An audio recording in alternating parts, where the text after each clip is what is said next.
घर खरीदने से पहले लगभग हर बायर एक सवाल पूछता है, ये एरिया आगे चलेगा या नहीं। क्योंकि घर खरीदते वक्त आप सिर्फ 4 दीवारें नहीं खरीद रहे, आप उस जगह का फ्यूचर भी खरीद रहे हैं। क्या यहाँ नई रोड्स बनेंगी, मेट्रो आएगी, नए ऑफिसेज और बिजनेसेस खुलेंगे, और सबसे इम्पोर्टेंट, क्या 5 साल बाद इस एरिया में आज से ज्यादा लोग घर खरीदना चाहेंगे? इसी सवाल का जवाब ढूंढते हुए डेवलपर्स, इन्वेस्टर्स और होम बायर्स हमेशा अगले ग्रोथ हॉटस्पॉट की तलाश में रहते हैं।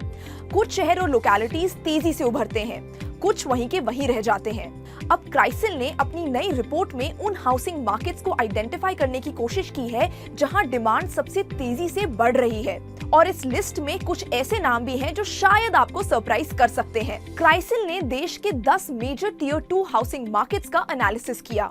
इनमें लखनऊ, जयपुर, इंदौर, नागपुर, कोयम्बटूर, सूरत, वडोदरा, नासिक, विशाखापट्टनम और भुवनेश्वर इंक्लूडेड हैं।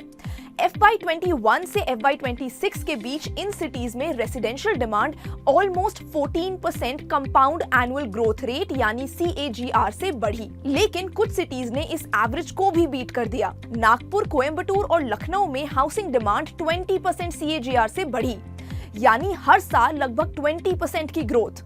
और इसी वजह से हाउसिंग डेवलपर्स और इन्वेस्टर्स इन मार्केट्स को क्लोजली ट्रैक कर रहे हैं। So what is primarily driving this demand? आखिर टियर 2 सिटीज अचानक इतनी अट्रैक्टिव क्यों हो रही हैं?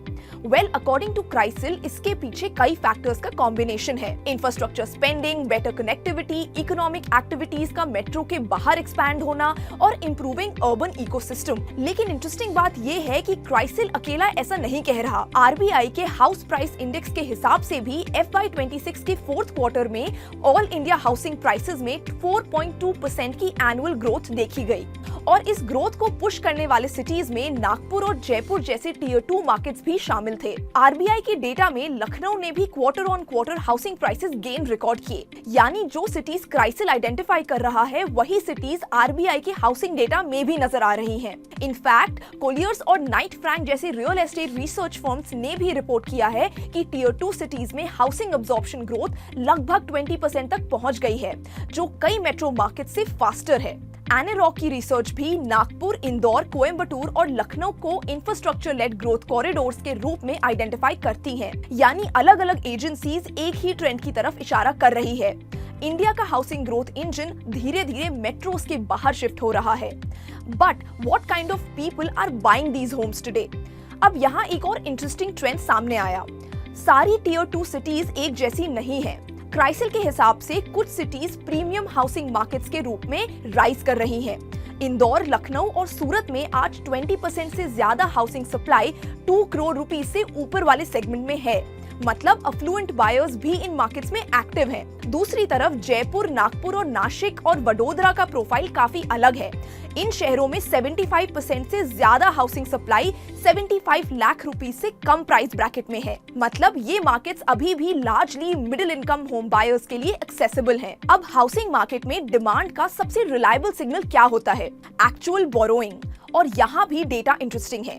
क्राइसिल के मुताबिक 2020 से 2025 के बीच इन सिटीज में होम लोन डिसबर्समेंट 15% से ज्यादा बढ़े, यानी लोग सिर्फ प्रॉपर्टीज देख नहीं रहे, वो एक्चुअल परचेजेस भी कर रहे हैं। ये ट्रेंड RBI और NHB के हाउसिंग फाइनेंस डेटा से भी ब्रॉडली सपोर्टेड है। NHB रेसिडेक्स के मुताबिक 50 में से 45 सिटीज ने हाउसिंग प्राइसेस में एनुअल ग्रोथ रिकॉर्ड की।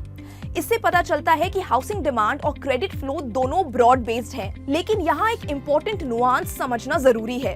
क्राइसिल ये नहीं कह रहा कि नागपुर या लखनऊ में घर खरीदते ही आपको बम्पर रिटर्न्स मिल जाएंगे। रिपोर्ट्स डिमांड ट्रेंड को आइडेंटिफाई करती हैं, फ्यूचर रिटर्न्स की गारंटी नहीं देती, और हाउसिंग मार्केट्स में डिमांड और रिटर्न हमेशा एक चीज नहीं होती। किसी सिटी में डिमांड स्ट्रॉन्ग हो सकती है, लेकिन अगर सप्लाई भी बहुत तेजी से बढ़ रही है तो प्राइसेस उतनी तेजी से नहीं बढ़ेंगे। इसी तरह किसी सिटी के कुछ पॉकेट्स आउट परफॉर्म कर सकते हैं, जबकि पूरा सिटी एवरेज रिटर्न दे।